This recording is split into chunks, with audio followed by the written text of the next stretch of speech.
Hello, this is Bad Vibes. Welcome back to the channel. If you're new, consider hitting that subscribe button. Today's video is featuring Papa Scare. If you enjoy his narrations, please drop him a sub. His link will be in the pinned comment as well as the description. So sit back, relax, and enjoy. So back in my early 20s, I moved into my first apartment. I quickly got a roommate, and my naive ass was so excited to finally be starting in on adult life. Now, there were all sorts of sketchy things going on in the apartment building.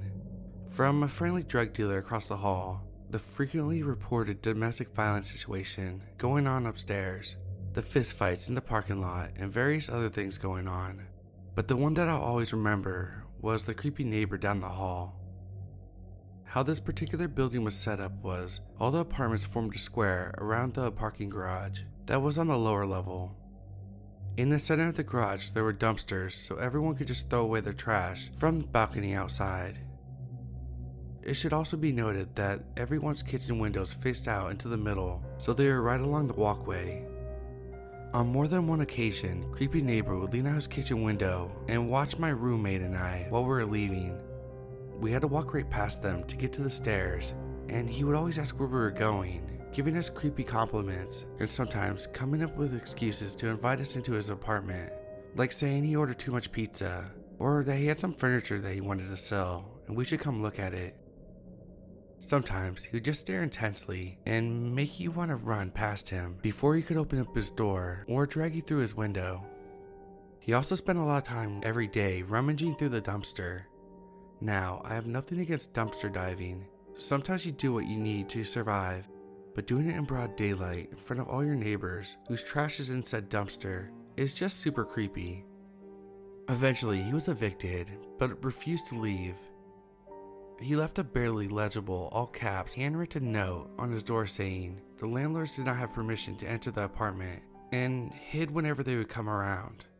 I remember seeing him dash to the door, grabbing one of the many notices they had left, dashing away again to wherever he spent his days. I still don't know how they finally got him out, but I'm pretty sure he continued to search through the dumpsters after that. I got out of there as soon as my lease ended. I hope he got the help he seriously needed, but I'll never forget how scary that guy was to live near.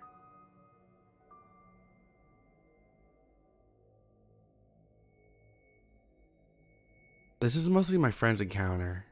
My best friend and her sister lived down the road from me when we were kids, 13-ish at the time.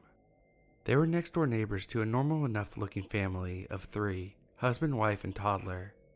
We saw a lot more of the husband than we ever did of the wife or child. The husband was actually a bit over friendly and would stare during the summer at girls coming and going to the pool.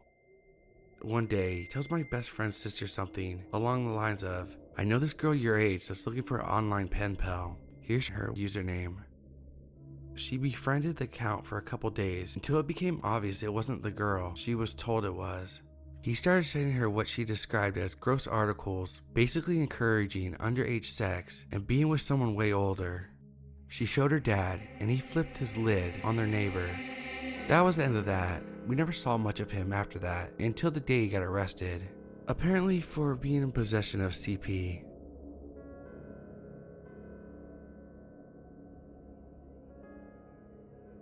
This happened a few years ago, and it still creeps me out to think about. I moved out of my mom's house and got my own apartment after moving to the States for the first time. It looked like a predominantly safe neighborhood. I'm into true crime, so I'm always overly cautious. Anyway, about a few weeks after I moved in, my apartment on the bottom floor flooded because of the washers in the upstairs apartment had been turned on and no one was there to shut it off. I barely unpacked, so I didn't really have anything to catch this water flooding through my ceiling. It was after business hours, and the emergency number was just a reroute to the apartment main line that was closed after hours. I was running around knocking on the doors, hoping that someone would answer so I could grab a bowl or something to hold the water until I could get a hold of someone in the emergency maintenance. The guy directly across from me finally answered, and I frantically explained my situation and asked for a bowl or something.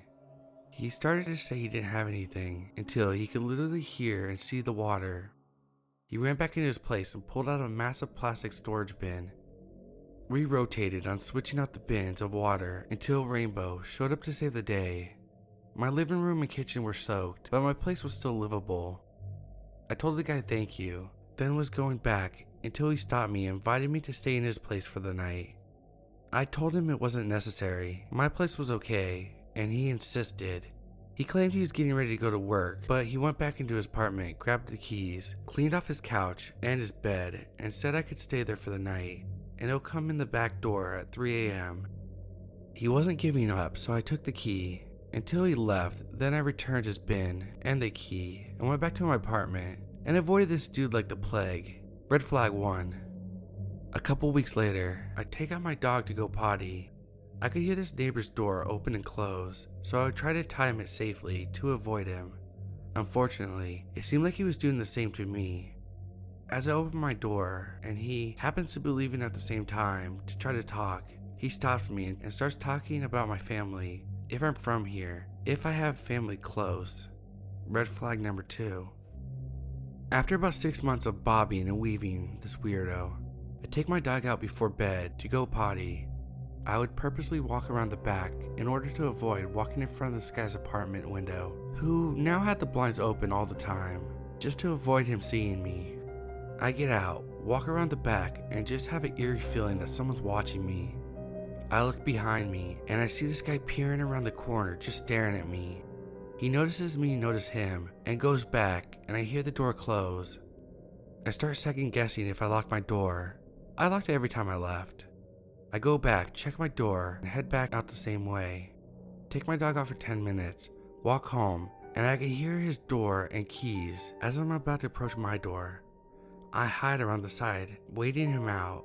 I hear his door close, but he doesn't leave. He's just standing there jiggling his keys. It's cold out and my puppy is freezing. I decide to take my chances and go to my door. As soon as I walk out, he's standing there and says, "Oh, sorry about earlier. Thought I saw someone walk by."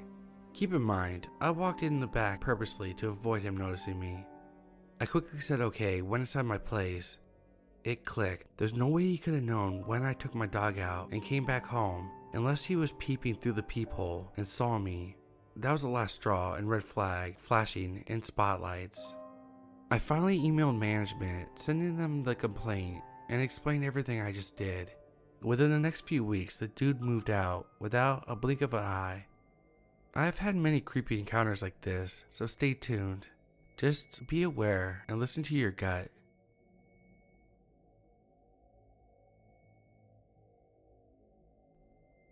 When I was 8 years old, we had a neighbor living across the street who would stand outside for a few hours each day. He was in his 80s or so, and would usually just stand at the intersection in front of our house. Well, one day, my mum and I were in the car and about to reverse out of the driveway when he suddenly appeared at the driver's window. My mum rolled down the window. He asked about the car that we were selling. The creepy part? Only my mum and dad had talked about selling the car. They hadn't posted it up anywhere, or talked to others yet about it. So this put a weird taste in my family's mouth.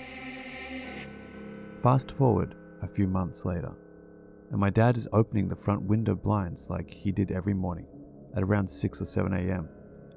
At around 6, 7 a.m., he glanced across the street and locked eyes with the same man who was staring directly into our house from his bathroom window. The next day, my dad opens the blinds again, and the man is holding binoculars now in the same room and looking into our house. It was so jarring that my parents planted shrubbery in front of the house that was tall enough to block his view. He passed away a few years after that, but who knows how long he was looking into our house for, or listening in closely.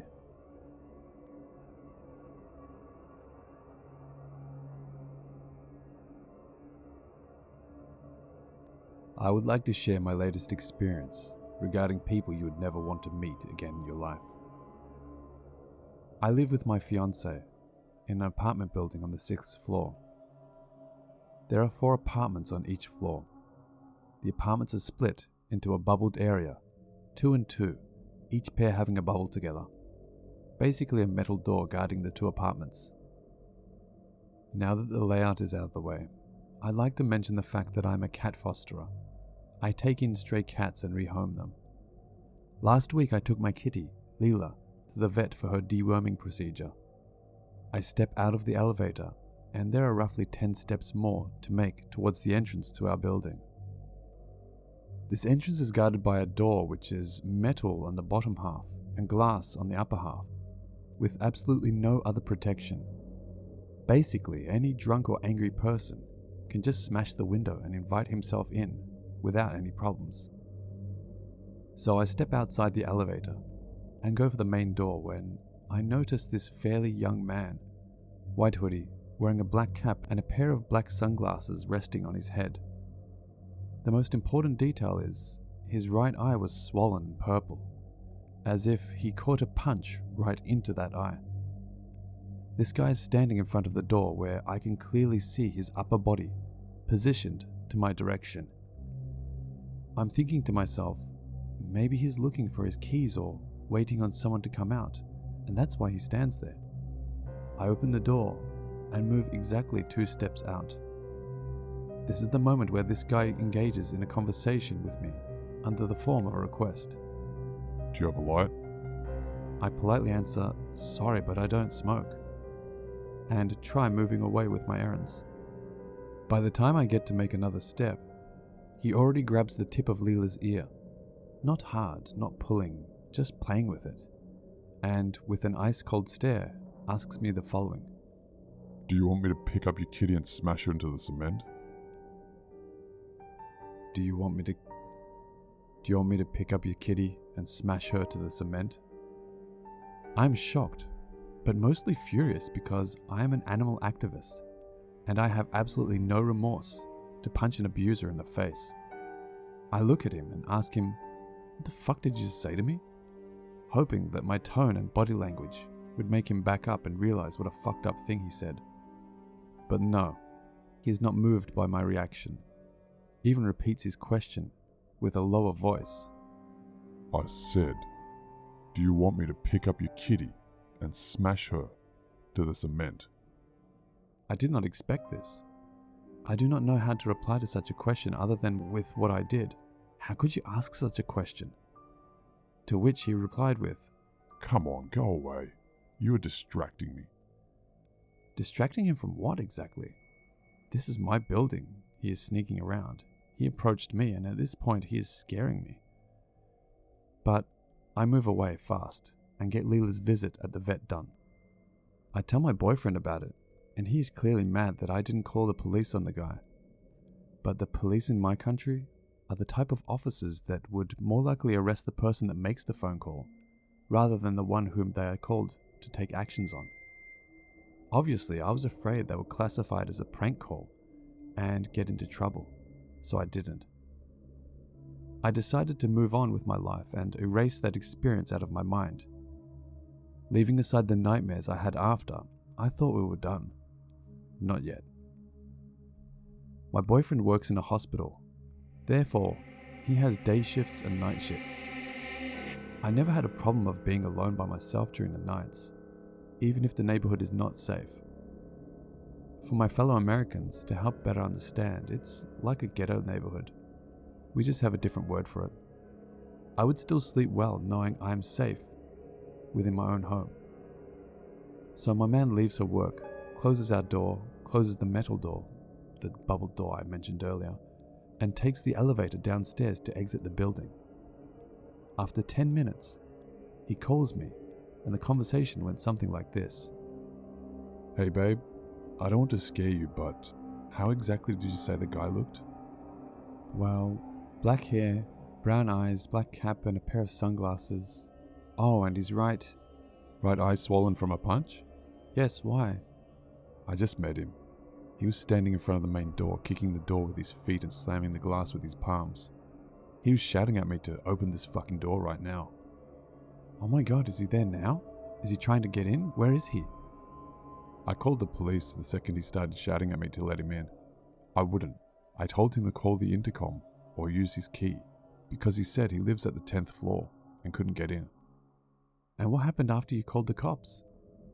He immediately ran away the second he saw me pull my phone out. I gave the officers his descriptions and left for work. Close the door twice, make sure the metal door is locked, and turn the key in. Call me the moment you feel something funny. 30 minutes after this conversation ended, my boyfriend calls me back to tell me that the officers called him back to let him know that they found the guy that matched our description, but couldn't retain him as he did nothing wrong and let him go. Now you see why we don't call the police for small stuff. Remembering that he said he lives on the 10th floor, I go to the building manager, who is my door-to-door neighbor, and tell her about this experience. I also ask her if there's anyone matching his description that lives in our building. She tells me there is a guy, same age and description, that lives there. A guy that consumes drugs and alcohol, whose mother had passed away a while ago, and now he lives there by himself. Lately, we noticed knife marks inside the elevator cabin all over the walls. The lines are horizontal, long and deep, and we take that elevator twice a day at least. There is no way you can't see them. I am beginning to have night terrors and wake up in the middle of the night to sounds at the door. I have the constant fear that someone is playing with a set of keys outside the door and so on. It is consuming me because I had such an experience where the metal door wasn't locked properly, and someone got so close to almost breaking into my house, if it weren't for my cats smelling the culprit and warning me of an intruder. And now I am obsessed with the thought that maybe this psycho could be my neighbor, and possibly these won't be the last times we meet him. The bare thought of him walking around with a knife and scratching walls, him being outside our door, scares me bad. And if it weren't enough, my boyfriend opened up to me with a similar situation one night when he got home from work. He said I was inside sleeping that night and he came home late, at around 10-11 p.m. He said he just got out of the elevator at our floor and the elevator door had just closed when he heard a rustling noise. Like when you wear a winter jacket on a mountain and move your arms around your body. That sound was what he heard. He said that the moment he stopped moving, that noise stopped as well. He remembered feeling as if he got out the moment someone was climbing up the stairs to the next floor, but when he didn't move, that person stopped along with him. So my boyfriend waited and waited and waited, trying to replicate the sound, but to no avail. He told me he waited for maybe 10 minutes until, out of nowhere, right from like the middle area of the first set of stairs, some guy came coming down, not up as he heard the person going, passed by him and went to the lower floors. No words. He couldn't see his face well, and only after my boyfriend waited around 10 minutes for something. Obviously now I am scared that someone is stalking us, or is scouting the apartments to see who is not home. I can assure you all though, my faithful baseball bat is still with me, and I will not hold back from smashing some intruder's head if my home is invaded. So, neighbor who has no idea what compassion, manners, boundaries, intimacy, and so on are all about, let's not meet again. I promise you won't like it.